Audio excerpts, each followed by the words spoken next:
안녕하세요. 저는 30대 유부남입니다. 얼마 전에 아내가 출산을 했습니다. 아내가 몸이 조금 약한 편입니다. 그래서 입덧도 심한 편이었습니다. 만삭 때도 유독 많이 힘들어했습니다. 그래서 장모님이 저희 집에 자주 오셨습니다. 장모님은 청소도 해주셨고 음식도 만들어주고 가셨습니다.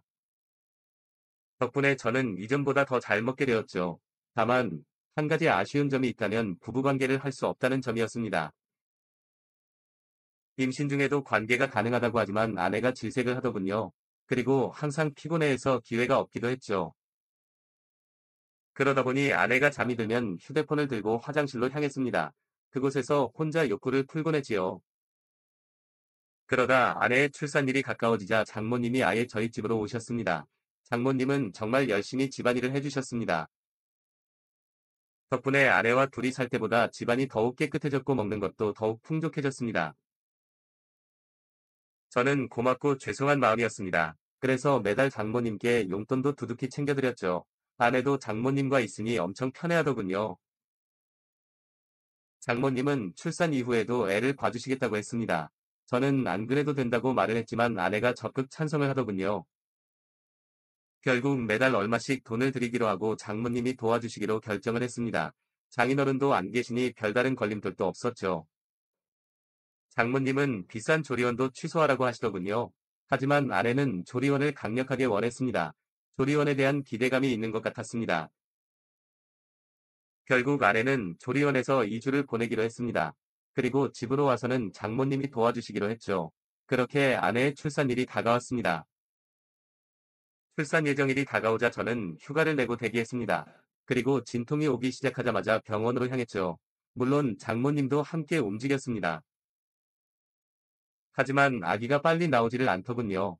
결국 첫 진통 후 거의 하루 만에 아이가 나왔습니다. 탯줄을 자를 때는 사실 얼떨떨해서 별다른 감정도 없었죠. 그렇게 정신없이 아이가 태어나게 되었습니다. 아내는 병원에서 며칠 입원을 하게 되었고 장모님께서 옆에 있어 주시겠다고 하더군요. 저는 다음날 출근을 해야 되어서 집으로 돌아왔습니다. 혼자 집안에 있으니 뭔가 많이 허전한 느낌이었죠. 한편으로는 오랜만에 혼자 있는 자유시간이기도 했죠. 첫날은 아기와 아내가 계속 신경이 쓰였죠. 하지만 아내와 아기는 건강한 상태였습니다. 그러자 둘째 날에는 혼자 집에 있는 게 심심하더군요. 그래서 컴퓨터에 숨겨놓은 동영상들을 열었습니다. 아무도 없으니 눈치 안 보고 영상을 마음껏 즐겼죠. 몇 달 동안 참아왔던 욕구를 마음껏 분출하고 잠이 들었죠. 아내는 병원을 나와 조리원으로 옮기게 되었습니다. 그런데 조리원에서는 면회가 제한적이었습니다. 가족이라도 함께 자는 것도 안 되더군요. 산모의 안정을 위해서라는데 이해할 수 없었죠. 그래도 방침이 그렇다고 하니 어쩔 수 없었습니다. 그래서 장모님과 함께 집으로 오게 되었습니다. 장모님은 집에 오자마자 제 저녁을 차리시더군요. 덕분에 며칠 만에 제대로 된 식사를 할 수 있었습니다.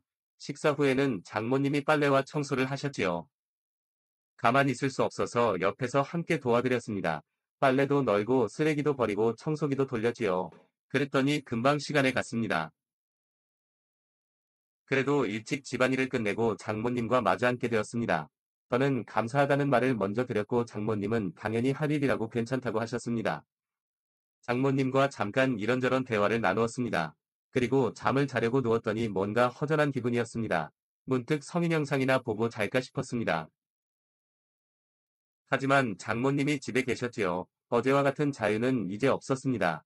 괜히 눈치가 보여서 그냥 자려고 했지요. 아쉬운 마음이 들기 시작하니 더 보고 싶더군요. 그래서 어쩔까 고민을 하다가 한 번만 보고 자자 싶었죠. 그래서 조용히 일어나 분위기를 살폈습니다. 다행히 장모님은 주무시는 것 같았습니다. 그래서 컴퓨터가 있는 방으로 조용히 향했습니다. 저는 조용히 컴퓨터를 켜고 동영상을 찾았습니다. 소리가 날까봐 이어폰도 끼고 영상을 보기 시작했습니다. 들키지 않을까 하는 불안감도 있었습니다. 그래서인지 이상하게 더 쓸 일이 있었지요. 그래서 영상을 보면서 조용히 휴지도 챙겼습니다. 영상은 뻔한 내용이지만 볼 때마다 상상력을 자극했습니다. 몰래 봐서 그런지 그날따라 더욱 집중해서 영상을 보게 되었죠. 조용히 영상에 집중을 하면서 티슈를 챙겼죠. 그런데 클라이막스에 이르렀을 때 인기척이 느껴졌습니다. 장모님이 문을 조용히 열어보신 것이었죠. 그때 마침 저는 마지막 과정을 하는 중이었습니다. 그리고 그 모습을 그대로 장모님께 보여버렸죠. 장모님도 그 모습을 보시고는 순간 비명을 지르셨습니다. 저는 황급히 바지를 올리며 몸을 숨겼습니다.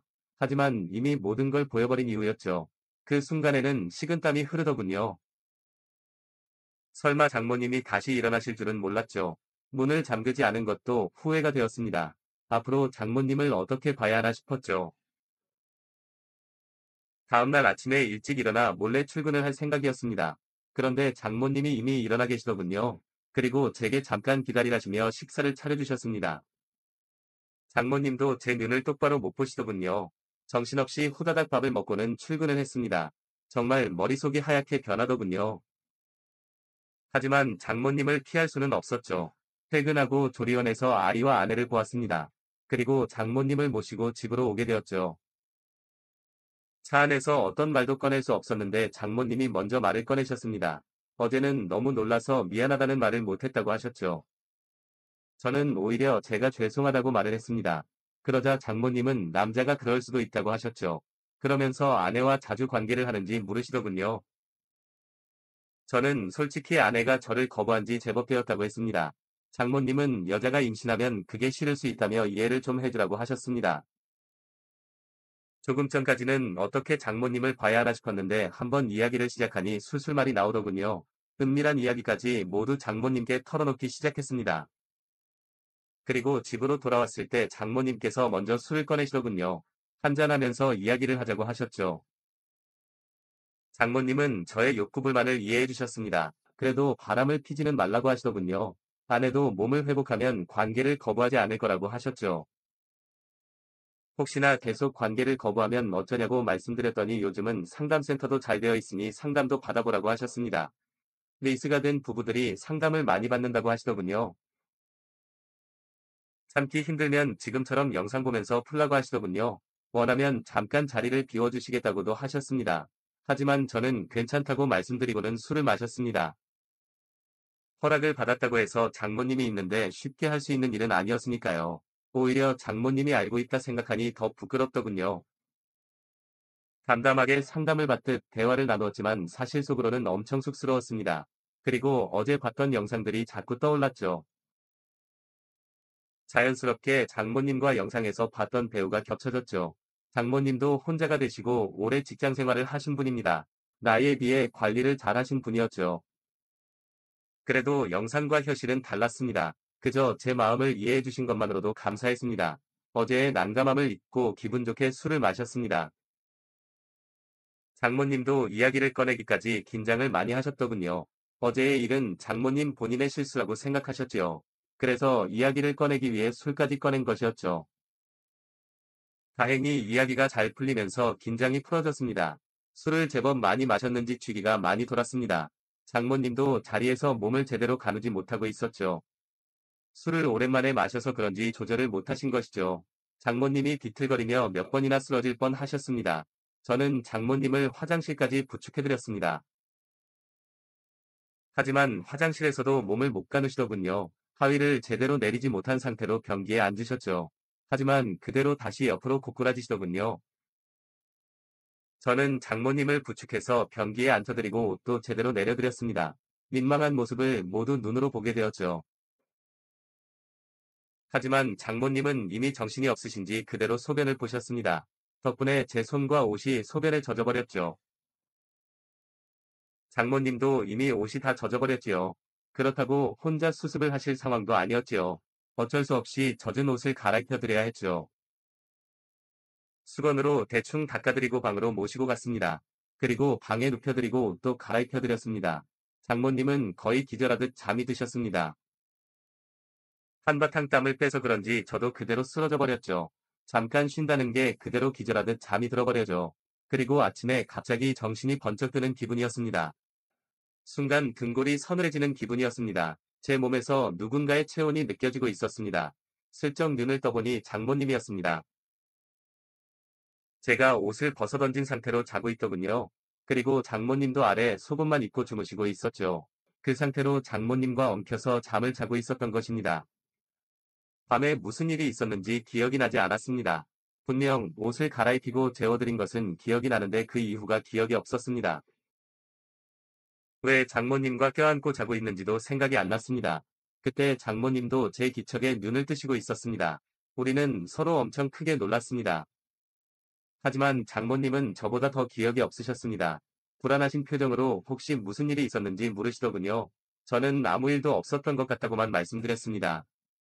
장모님은 조용히 당신의 몸도 확인을 하시는 것 같았습니다. 하지만 사실은 저도 확신이 없었습니다. 제가 왜 옷을 벗고 잠이 들었는지 이해가 되지 않았죠. 잠시 후 장모님도 옷을 갈아입으시고는 나오셨습니다. 그리고 장모님은 화장실에서 샤워를 하시고 뒷정리도 하시는 것 같았습니다. 저도 안방 화장실에서 샤워를 했습니다. 손에서는 여전히 소변 냄새가 나는 것 같았습니다. 서둘러 샤워를 하고 옷을 갈아입었습니다. 장모님은 어제 술을 마시고 실수한 것 같다고만 하셨습니다. 화장실에서 어제의 흔적을 보신 것 같았습니다. 우리 둘 다 술이 너무 취했었다고 결론을 내렸습니다. 어제의 일에 대해서는 서로 그렇게 정리를 했지요. 하지만 여전히 미묘한 어색함은 남아 있습니다. 그리고 다음날 밤에 몰래 동영상을 열어보았습니다. 장모님이 집에 계신데도 컴퓨터방에서 영상을 보았죠. 장모님이 주무시는지는 알 수 없었습니다. 왠지 문을 잠그고 싶지도 않더군요. 그리고는 장모님 관련 동영상만 뒤져보기 시작했습니다. 그날 보았던 장모님의 모습이 자꾸 떠오르더군요. 그날 밤에 무슨 일이 있었는지 상상하게 되었죠. 미쳤다고 생각하면서도 자꾸만 상상을 하게 됩니다. 아내랑 빨리 관계 회복을 해야 할 것 같습니다.